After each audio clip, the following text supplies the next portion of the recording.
This is the Tapped In Podcast, the podcast for beverage distributors that want to empower their sales team to drive business results.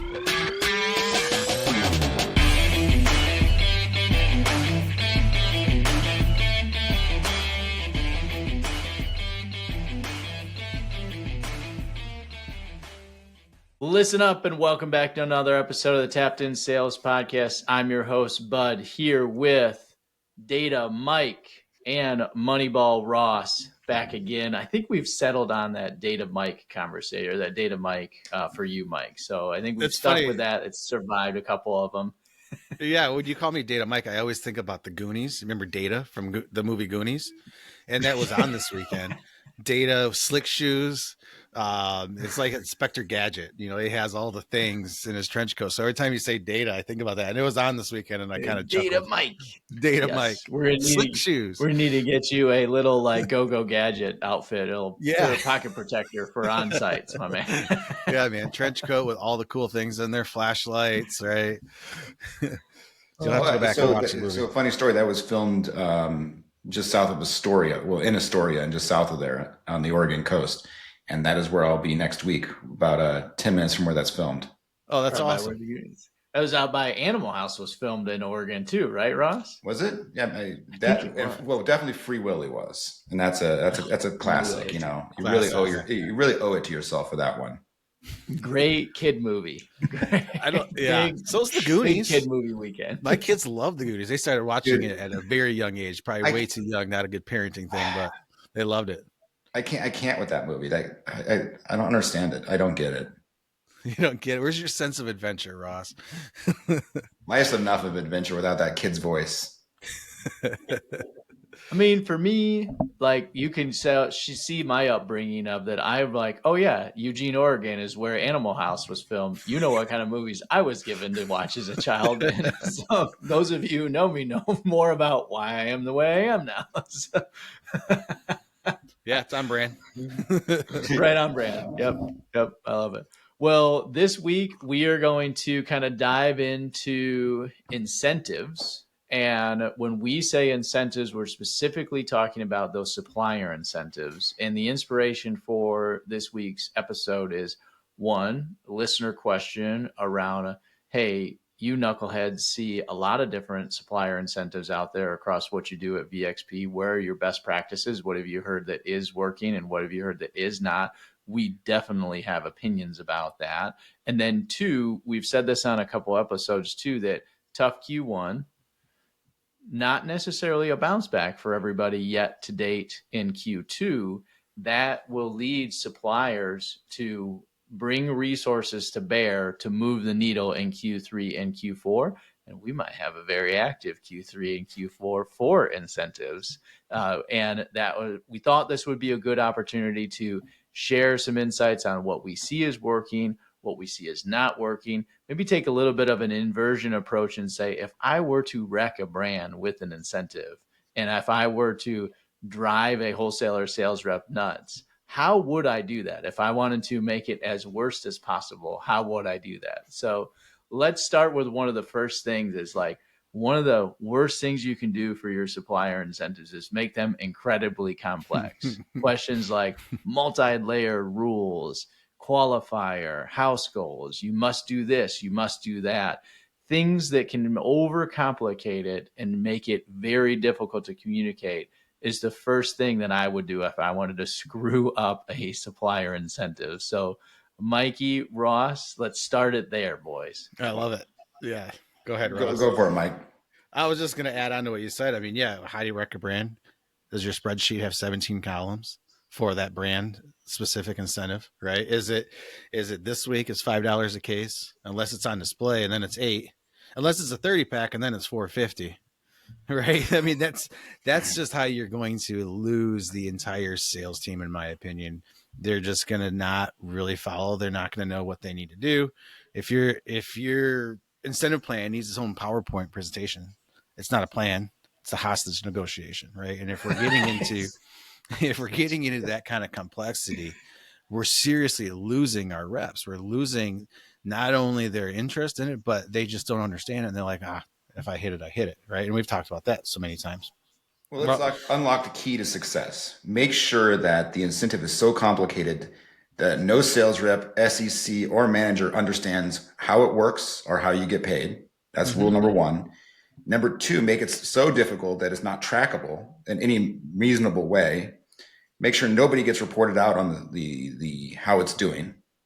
And then maybe some people get paid, maybe they don't. I mean, that's the recipe for success. But how do you even know if you're getting paid?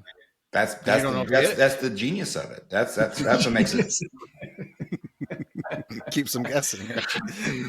We got to run the reports and talk to Houston about how to get this sucker paid out and set all up. Like, some trigonometry, some geometry, and some, quantum physics to make this happen. Well, you gotta bring in Boston Consulting to help you track it.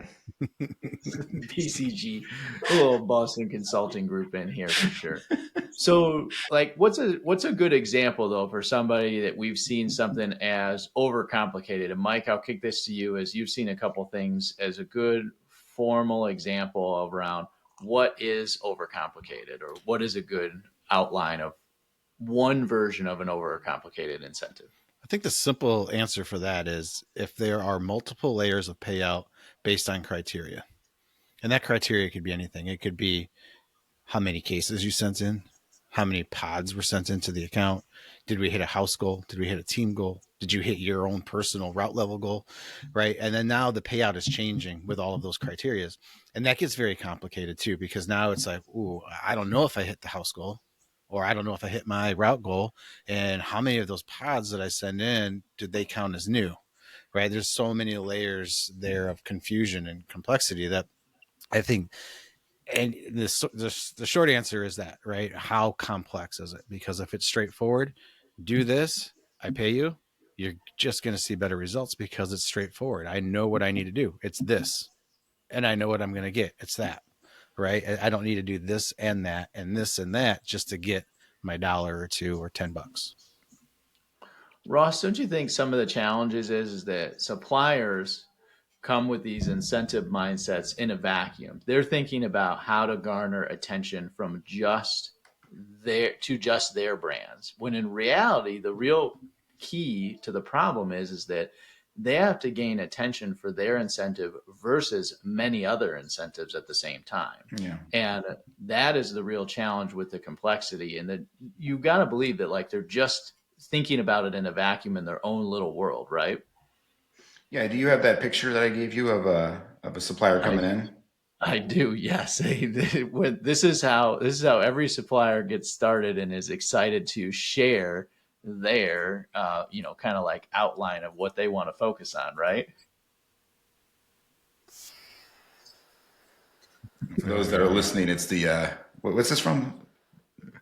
What'd you say? What's this from? This is from Always Sunny in Philadelphia, is what you said. Right? Always Sunny in Philadelphia, and it's Charlie talking about his conspiracy theory about how the mail gets delivered. But yes, this is what is going on in many of the suppliers' worlds, and when they're coming through and are putting together this plan, like, here, we got to do this, we got to do that, and we got to get these distributor intentions. And there's the poor SECs, like, what are you trying to track here? Like, the sales analyst is like, come on, what are we trying to do? Why are we trying to do this? What are we outlining here? It's so confused. I love the expression of the guy. That's the SEC expression right there. Of what are you talking about? Exactly, 100%. So the level of complexity here, Ross, it just kind of kicks us off, my man, right? I think that we've talked about it on a couple of these, or we've alluded to it on a couple of these podcasts, but the main issue is that we're kind of seeing this perfect storm of the pie is shrinking. I think we can all acknowledge that. I think that there's a lot of, capital that's entered the space over the years, and there's significant marketing budgets. And I think you nailed it, Bud, which is we just keep adding complexity with the thought that if I just make it more special, unique, and interesting, that I'll get better results. When I think that if you ask any SEC, you ask any sales rep, and I don't want to speak out of turn here, but it goes back to the question, and I think this started with the end of the podcast last week, which we were asked a question, or I was asked a question, which is, what do you see as the most successful structure for an incentive? And the first thing that came to my head, which is, what are you trying to achieve? And I don't think anybody's starting with that first principled question of, what is it you're trying to achieve?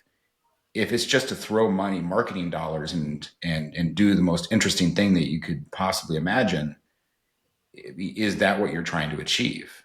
And if so, I think you're wasting your money. You can find more creative ways to burn money in more productive ways and not have the sales reps included in this. And when I pick on complexity and I brought up hey, you are trying to create this opportunity, thinking about it from a supplier incentive in your own little lens, actual competition is attention from the other supplier incentives. And sales reps are inherently smart, but if they are so complex you can't explain them to a toddler or a 4-year-old, then the rep can't walk into a store and just know what they can execute or can't execute without having to look at anything. That is how simple they should be. Because if you're competing for attention, which is really what you're doing, you're trying to use dollars to compete for the attention. I want you to use simplicity to compete for attention. If you can make it simple and you can make it easy to manage, a rep can walk into that CVS, CVS is probably a shitty example, but you can walk into that store and go execute on that side stack display or that new placement, because the rep knows it's easy. This is exactly what I'm expected to do. This is exactly what the outcome is going to be. And I can get this done today. And I don't necessarily have to unbundle a bunch of paperwork, or even if you're looking through a sophisticated app like VXP, learn and understand what you're trying to do. You just boom, do it and move on to the next thing you got to get done too.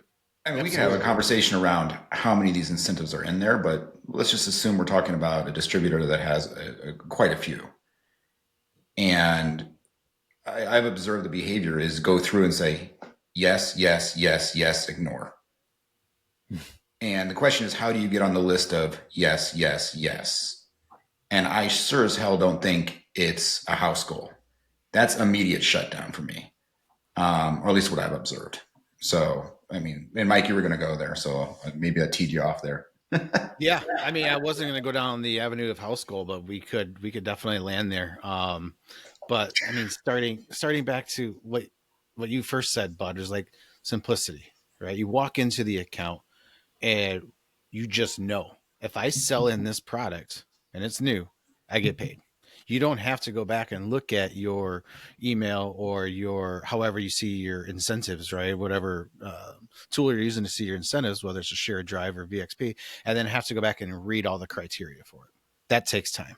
Yeah. The one thing we don't have in accounts is extra time, right? We're trying to turn and burn, and we're trying to get our job done. And we're also trying to we're trying to grow volume. We're trying to grow GP as well. So when we're in the accounts, it's like, all right, what's top of mind? That's why simplicity is the best. It sticks. You don't have to go back. You don't have to read the criteria. You don't have to know exactly what you need to do to get it done.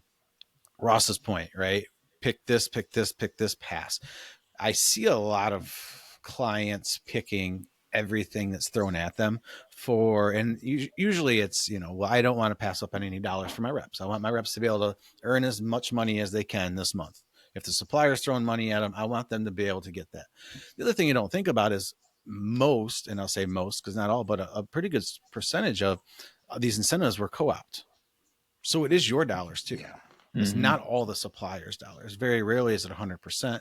It is sometimes, but you have to remember it is your dollars too. And how do you want to spend those dollars? Is this how you're choosing to spend those dollars? Or are you just spending your dollars to get a couple more bucks from your supplier, confusing your reps? Comes back to, I'm notorious for this. My gosh, if my wife listens to this, she's just going to thumbs up 100 times, but I could have 5 things on the grocery list. If it's not written down, I probably won't remember past line 3. Right. And that's just how my brain works. And I would have to say that's probably how most people's brains work. If I have 10 to 50 things on incentive for the month, how am I going to remember all of those without having to look at it at every account, which I know I'm not going to do. Right. If you pick the top, you cut it off and say, this is what we're running this month. cool. Come back at us next month, or we'll keep that in mind for later dates. We'll put you in the queue. We're picking the best incentives here to roll with. What makes the best for our business, the most sense for our business, what makes the most sense for our reps, and what's actually going to get executed because it's simple and we can actually execute it. So I'll kick that back to you on the house goal topic. Well, there, I think I think we need to spend some time talking about the distributor side. But before we go there, I mean, the quick thought I had was, you said yes, yes, pass, pass. What I think that as a supplier you need to think about is this can get real bad for you in a way that you're not really thinking about, which is if you're pass, pass, you might be thinking, well, I came in with a very stringent, difficult incentive, and I know that my dollars are being effectively used. Mm-hmm. That might be what you're thinking. But what's actually happening is they're ignoring it and they're just happening to fall into a certain percentage of payout. So now, insult to injury, there was no action taken against what you asked for, and your payout's tied to what would have happened anyway. And you're patting yourself on the back and saying, look, I got 20% execution against my budget because my incentive was so difficult that it was my money's well spent. No, you pissed your money away. That's what you did. And I don't think anybody's thinking about it like that. As a supplier, I think you need to step back and realize that if you're pass, you might as well not have done anything. Yeah. The other component of that is like delaying the paybacks too. Yeah. Like going through this painstaking process as a supplier to verify everything and then taking 60 to 90 days to pay reps back. That frustrates reps. Mm-hmm. And then the next time that you come back around, they're going to self-select out because they don't know if they're going to get paid or not. They have no clue if they put the effort in. It particularly pisses them off. And I've talked to reps about this recently.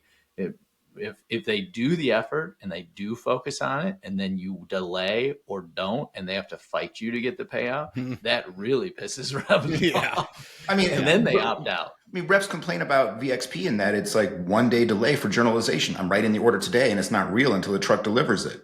That's too much of a delay. Yeah. Yeah, and then not to mention if it's different, right? And maybe in our head, maybe we're not tracking the incentives in VXP or tracking them in spreadsheets and everything else, and we're not being updated every day. And in your head, you're calculating a totally different payout, but because of the criteria that you didn't remember or you didn't know about, you didn't hit that payout. And then 3 months later, you get paid for it, and you're like, "Whoa, this is not what I was expecting. What the hell happened here? Where's the rest of my money, bro? Don't make me go get Rocco." I mean, again, the worst thing possible is if you have a sales rep open his paycheck and says, "Oh, I wonder where that came from." That is the worst possible thing that you could have as a supplier. And how many times do we see that? Yeah. Where it's like, "Oh, cool. I made $20 from that. I had no idea." Okay. That money would have been spent whether they didn't take action to get that money. Yeah. You wasted your money. You absolutely wasted your money. Moving on to the house goal concept. So let's define house goal for what it is. So house goal in our terminology is they've set some kind of target as a supplier where you have said, I need the house as a total company to get to XYZ volume, ABC pods, 1, 2, 3 displays, whatever, some kind of total overarching number. And you are anchoring a component or all the payouts to that house goal. And there's 2 really core ways that we see people using house goals. One is that all the payouts are anchored to a house goal, and you don't get anything at all if the company gets paid or if the company doesn't hit the house goal. Or 2, it's like a kicker where if the company hits the house goal, you get an additive payment on your execution that you contributed towards the house goal. So let's break down number 1. Thoughts and opinions around scenario number 1, where a house goal is a qualifier to get anything in an individual route or an individual account. I'll start. I just think it's a terrible idea because don't sugarcoat it, Mike. I'm not going to sugarcoat it. I'm going to throw it out there because I've been in the shoes, right? I've been out there where I earned money that I'm relying on other people to get my payout. I mean, basically that's what if a rep is going to go out and do the work, they've earned that money because they've done the work. Now, in order to qualify for the money, they're relying on other people. I just don't like that. I feel even if I take my rep hat off, right, and I come back in, I even put a supplier hat on. Now I feel like I'm discouraging a rep from really getting after it because they know there's that part in their brain that knows I might not get paid for this.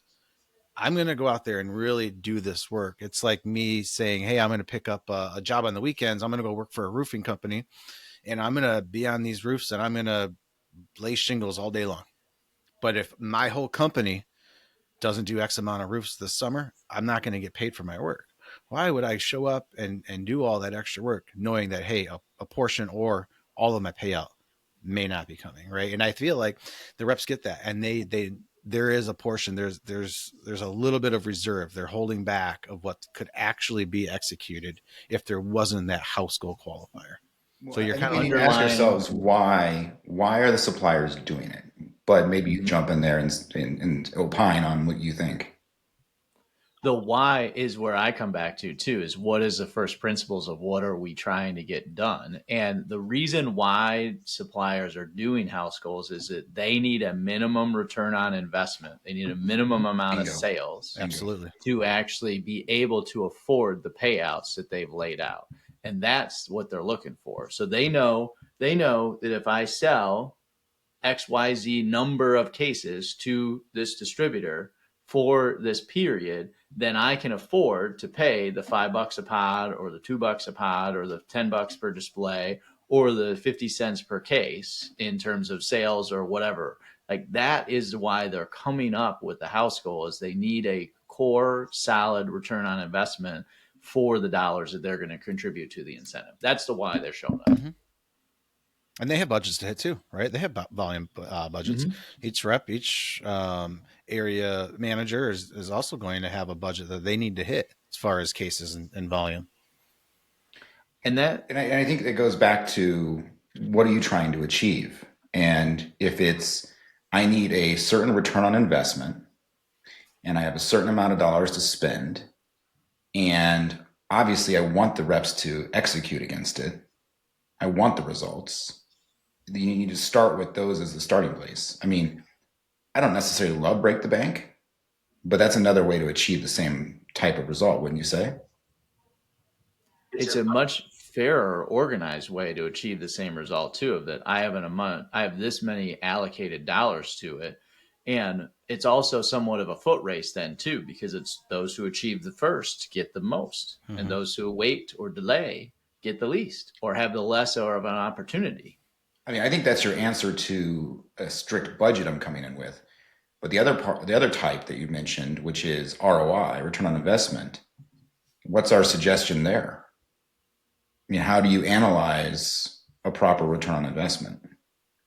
For us, the better of the two scenarios, if the supplier is going to require, or you cannot negotiate with them, and we'll get into some negotiation tactics around how to negotiate these things, but the better alternative is to pay the reps a minimum viable amount that the supplier can afford if the house goal is not hit. So if you're doing a points of distribution goal, it's we're going to pay $2 or $3 per pod for every pod that every rep hits, no matter what the house hits.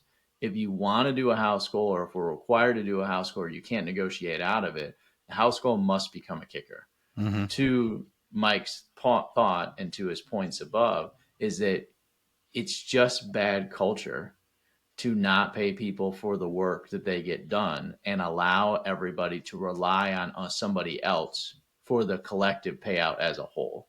And we can go back to like your story, Mike. We go back to when we're kids and we were growing up playing sports and the team sucked, everybody ran. Top performers don't like to run with the losers and the people who aren't doing their job right. Top performers want to succeed and they want to hit the numbers and they want to make their money and they don't want to be held back from somebody who's not doing what they should do. And then there's also challenges with the house goal in general, which is like, is it realistic? Exactly. That was my next point. Is it achievable? We all know supplier goals. Are they always achievable? Not always, right? We don't even know where they come from half the time. So yeah, I totally agree. Where is this number coming from? Can we hit it? And before we even roll it into our incentive plan, did we look at it? Is it realistic? Right? Or is it just a number that is a stretch goal that is being tossed out there like a carrot for to see how far I can get? Does it match a production plan?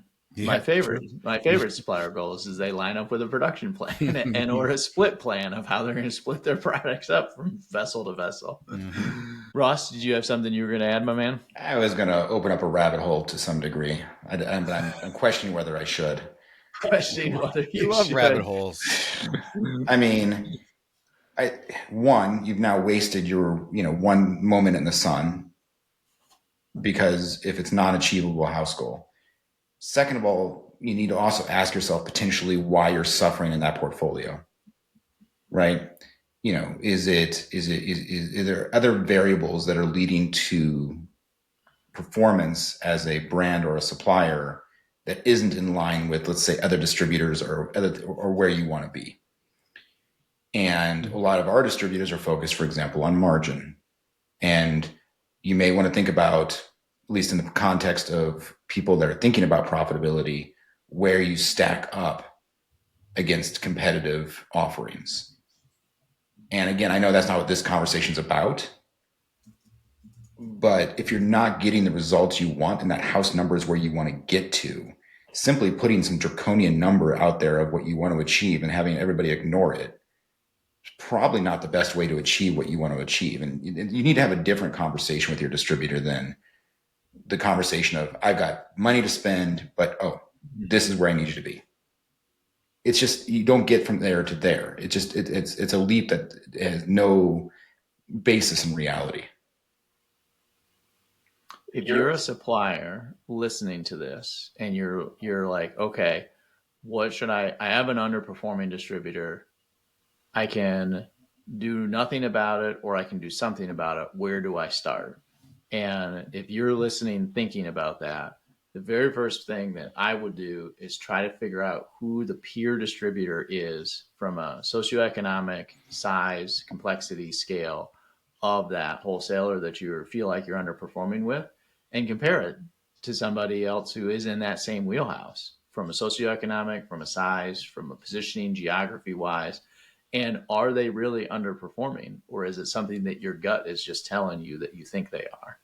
And once you find that out, then you can go to that leadership team and start to solve through first principles. Is it a point of distribution? Is it your product availability that you do not have enough facings, that you think that more facings will lead to more sales for you?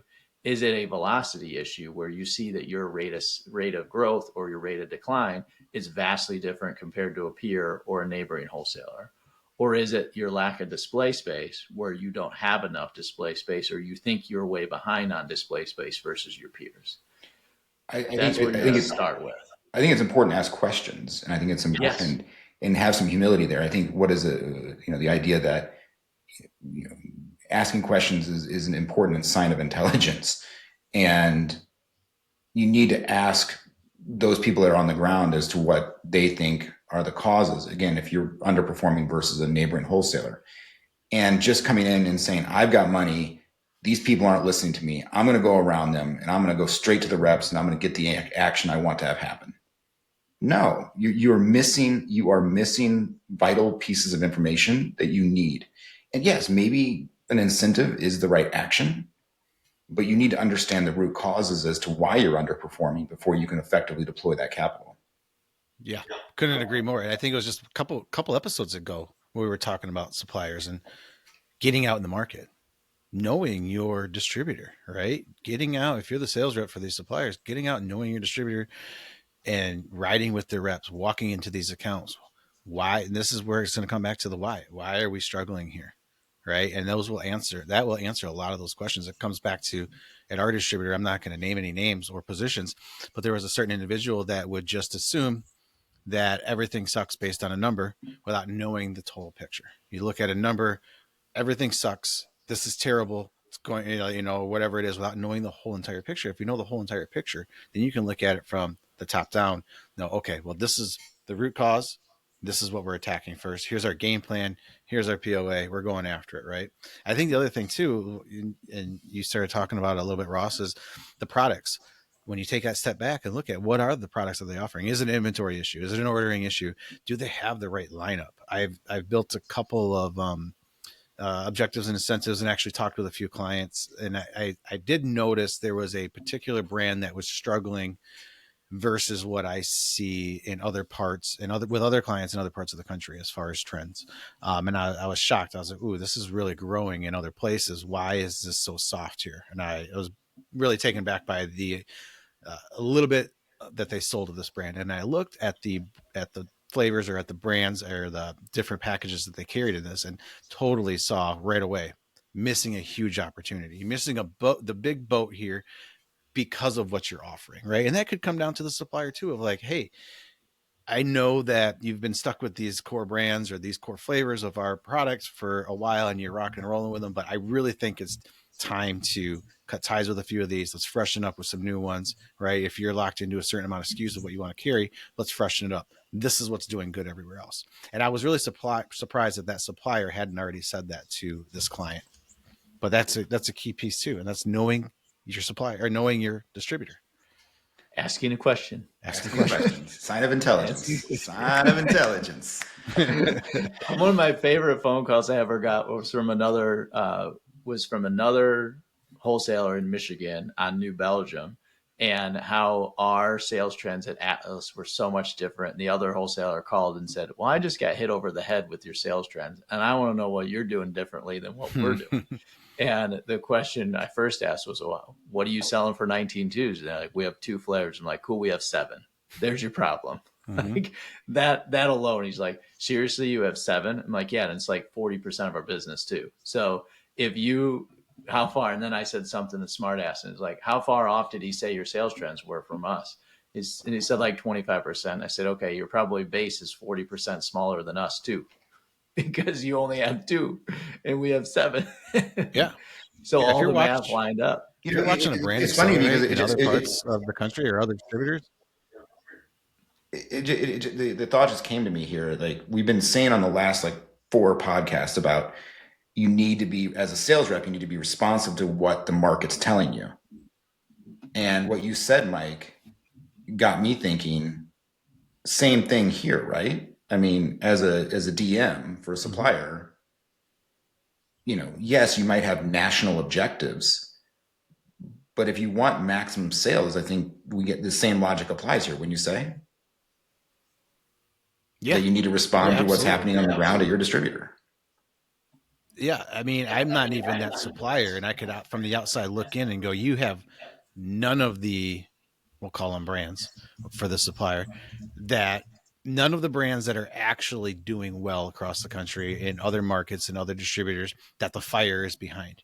You have all of the original SKUs that launched with the supplier and have done nothing to change that, right? And haven't brought in any of the new SKUs, any of the new flavors, any of the new brands, any of that thing. And you wonder why it's not doing well. And as a supplier, I don't understand how you can look at that and go, yeah, let's throw an incentive at the wall and see if we can increase a little bit here, right? It starts with asking questions, looking into it, knowing we know our customers as sales reps. We know our sales reps as leaderships. Why don't suppliers know their distributors? So if you're a distributor listening to this, so we'll make a pivot and go towards the distributor direction. If you're a distributor and listening to this, and we are getting bombarded for the fall and into the winter time, I mean, let's say Q2, Q3, Q4 a little bit, into incentive lands, what we immediately go to is tail wagging the dog, tail wagging the dog, tail wagging the dog. Like radar bells go off, all the alarm bells go off, and all the concerns start to kick in, because weird things can happen when you have the tail wagging the dog and if you let them get out of control. So if you're a distributor leader, listen to this. How do you start to ask questions back and say, hey, I'm happy to do this, or I'm happy to do that, What are you trying to get done? How would you start to have those conversations if you were putting your distributor hat back on, Ross, and really do consistent, gentle pressure back and start to modify these incentives for the benefit of yourself, your partnership with your supplier, and for your reps as well? I mean, the tail wagging the dog is intentionally designed to be a triggering statement, and it's part and parcel of where we are today, which is incentives have gotten a little out of control, maybe a little soft word, a lot out of control. And there's two elements here that are important. One is you're co-opting most of the time with your own money. And two is it's altering the activities of your front end sales reps in a meaningful way. And the direction it's altering it towards may or may not be in your best interest.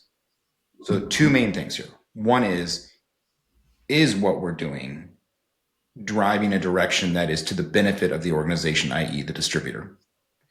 And two is, if we're throwing money at it, are we asking ourselves the return on investment question? Because worst possible scenario here is you're spending your money to incentivize your reps to do something that's against the best interest of the distributor, you. And we see this way too much often. And quite frankly, I mean, I've always been fairly negative on incentives because to me, there's too much of it is that going around the distributor to the sales team. And I think there's a view amongst a lot of suppliers that if I just go around the distributor and get to the sales reps, I get the activity I want. And there is a certain degree of truth to that. The problem is that activity may or may not be in the best interest of the distributor. And too often we look at it and say, well, hey, they're throwing their money at it. So, hey, cool. It's increasing it's increasing the amount of compensation to my sales team. Or worse, it's compensation that I otherwise would have to make up that I don't have to pay for. But we're not stepping to think about the bigger piece, the much larger piece here, which is what is the best interest of the distributor. So I just rambled on for a long time, so I'm going to stop there. You're right, though, in the concept of where does this go negative for the back end and the bottom line of the distributor. And what you also love, because your economic background is, I want a free market. I want to publish outcomes and give people data, and then they opt in to the things that are going to move the needle for their route. As soon as you put an incentive out there, you are influencing the market with additional dollars in ways that may or may not be beneficial to the free market. Mm-hmm. And that's what annoys you about them academically.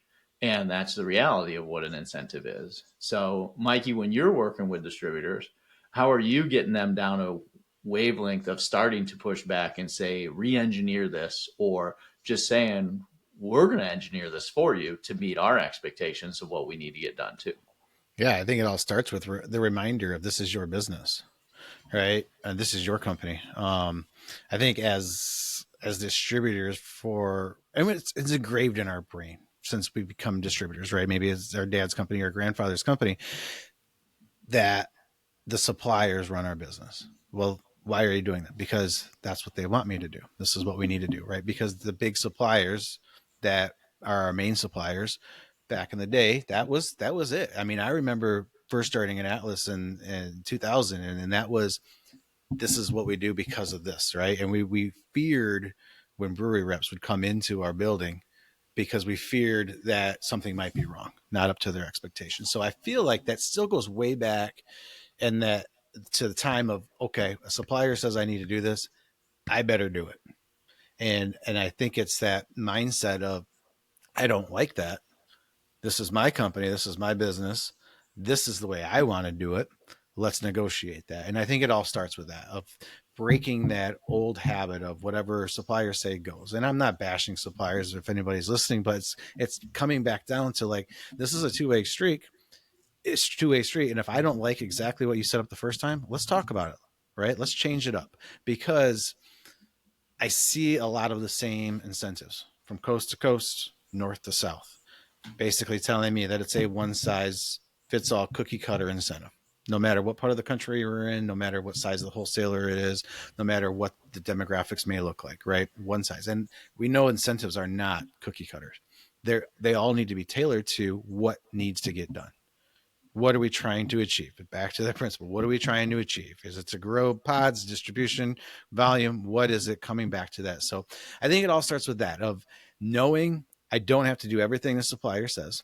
B, this is probably a cookie cutter incentive that it can be not only challenged, but negotiated of let's change this up. Where are we struggling? Where do we need to growth? What are we trying to do here? Let's change it. Let's target it just for that.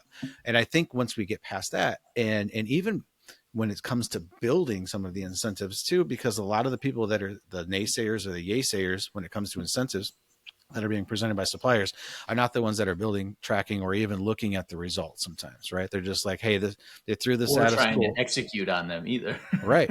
They threw this at us. We're going to run it for the month. This is what we're doing. But then in reality, it's like, hey, we just spent 20 minutes building this, knowing we're not going to get a single execution out of this. We know our business. We know our market. Yeah. Nobody's going to achieve this. Why did we just build this? Why did we put this money out there knowing that we could use that money in a different way to drive the business and with that supplier in a different way. Right. So I think it's to answer your question, but it comes back down to that of let's try to change the mindset of this is a partnership instead of I need to do everything you say. Yep. Those who ask the most questions, as Ross brought this up, to hold the most power. And if you're a distributor listening, asking an immediate question back, what are you trying to achieve? Yep. You hear what they're trying to achieve. Okay, the best way to achieve that, have you thought about doing this instead? Have you considered doing that instead? Can we do this? Can we modify like this? I'd be able to do this incentive if we made these adjustments. My team is incentivized in this way or focuses on things this way or sees the world through this lens. It'd be better if we put it together like this. Is that doable? All of those things are good. Spark questions back.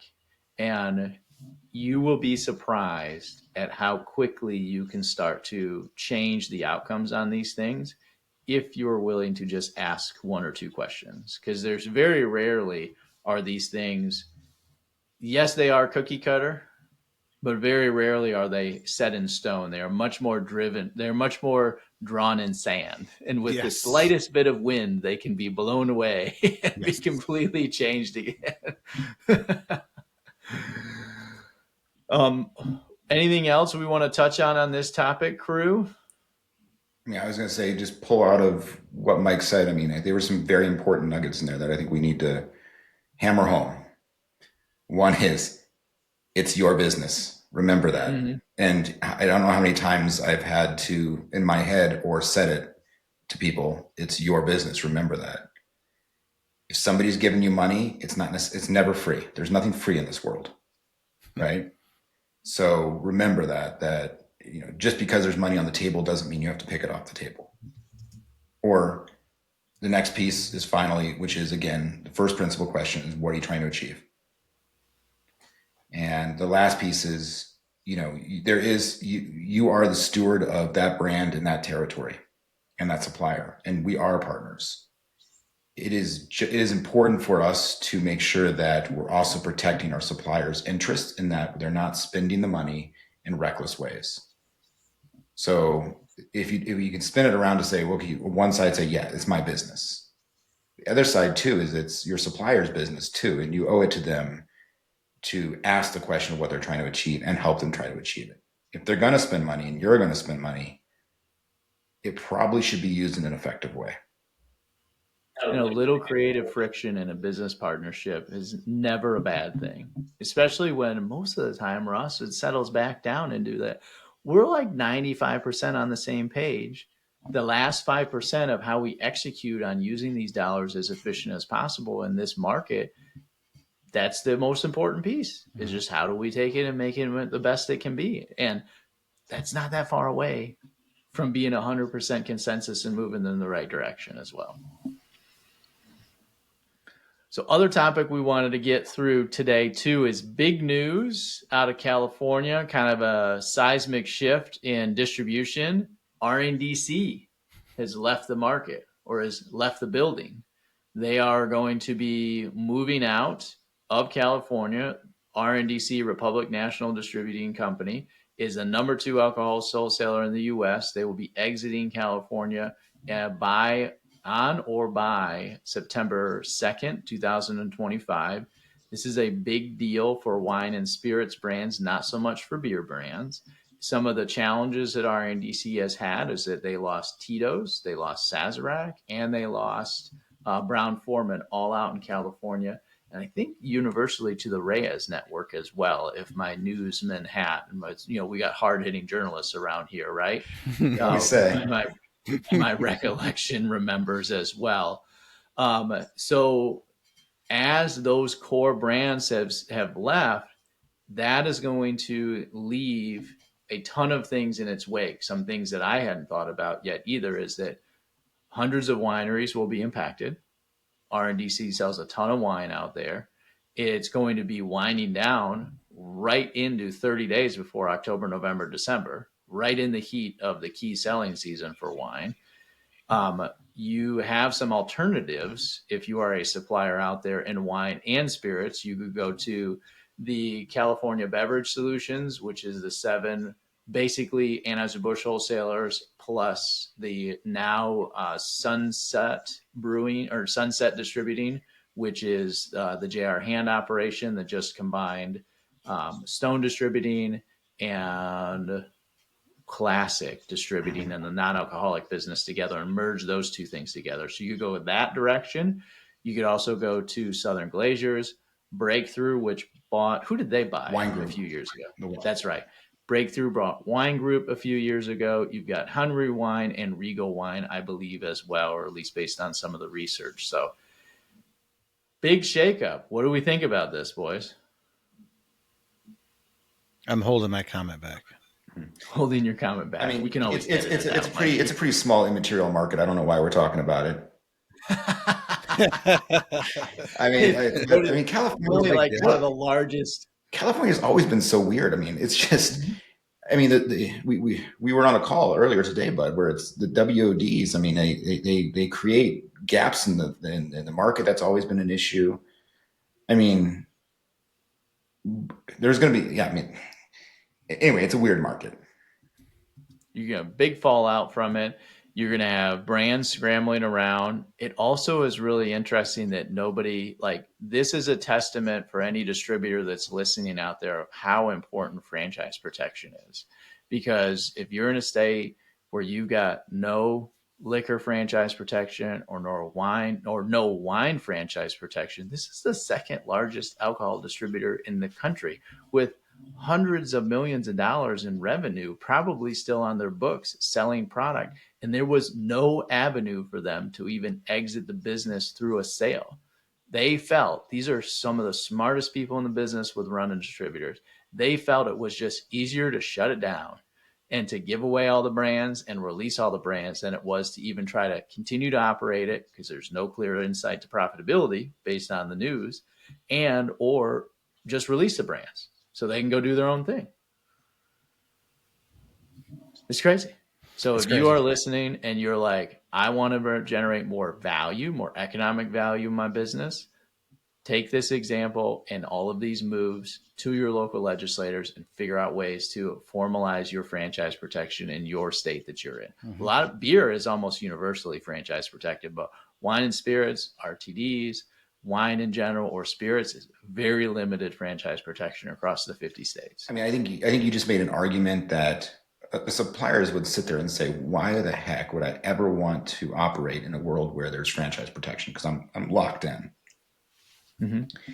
This is the argument that you would make, that as a supplier, it's in your interest to some degree, right? I don't know.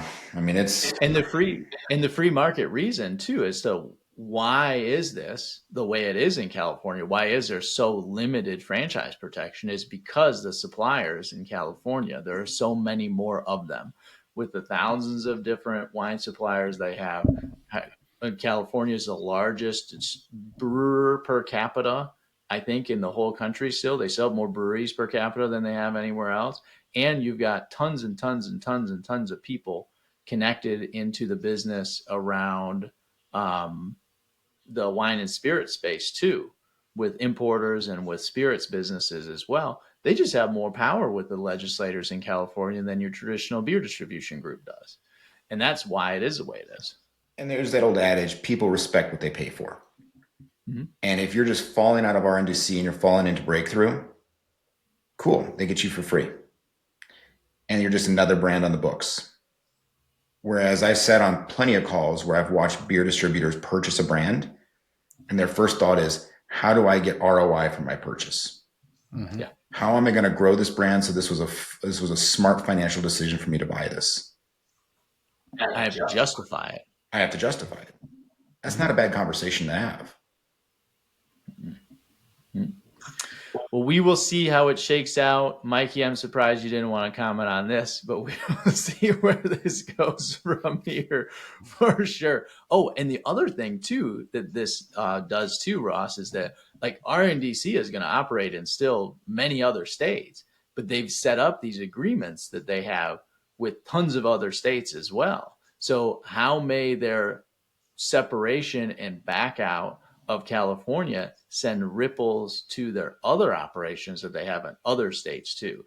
That is something we'll see in the next 18 months, is that does a big brand like, or do the other two big distributors like Southern and Breakthrough take this as an opportunity to say, we will scoop up your brand in California, we'll hop to and be ready to go and deliver results. And you're going to move most of the rest of your brands and the rest of your footprint out of RNDC as well too, by the way. I mean, again, if we're talking, I mean, this has been a very big or a very supplier heavy conversation today.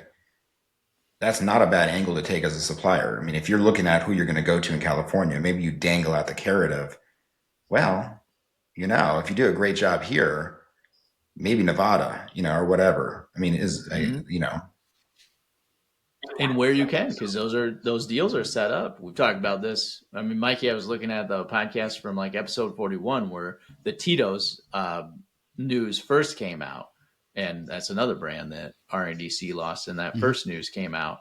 And like the boneyard that it could become, and does it going to happen, and where might it infect other locations of RNDC as well too. So yeah, so I think it's a good reminder as we watch all of these Delta 9 brands and suppliers enter the market with kind of some wild west, very limited legislation and regulations on it. It's a good reminder to get that stuff set in place early on, right? Before you build a brand and it walks away. And or have strong contract language where franchise protection is not there. Yeah, absolutely. Oh. Well, another good episode. Appreciate everybody listening out there in listening land. If you're enjoying this, please hit the like button, the subscribe button, the share with your friends. If you have comments about what we were talking about today, this was a big supplier-centric episode and maybe pushing some buttons out there, right?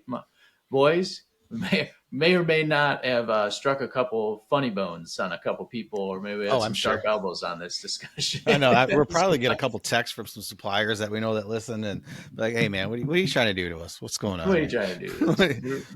We're trying to educate. We're equal opportunity critics. We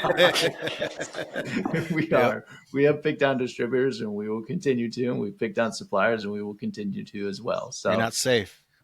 Never. Nobody's safe. Never, including us. Yeah, we're definitely not safe. What are you talking about? Nobody can criticize us. There's nobody else on here to criticize us. Well, nobody here, but on the comments, we've got a YouTube commenter here and there though too. So. Bring it on! Bring it on. I love it. Oh man! Well, thanks, boys, for another great episode. Thank you out in listener land for listening. If you have any other follow-up questions, you can find us on the places that we publish our podcast, which is everywhere, including YouTube. I have the comments turned on Spotify, where you can comment there. Or you can send us an email to info@vxptech.com. That's VXPTECH.com. You all know how to spell info already. So cheers, boys. Cheers.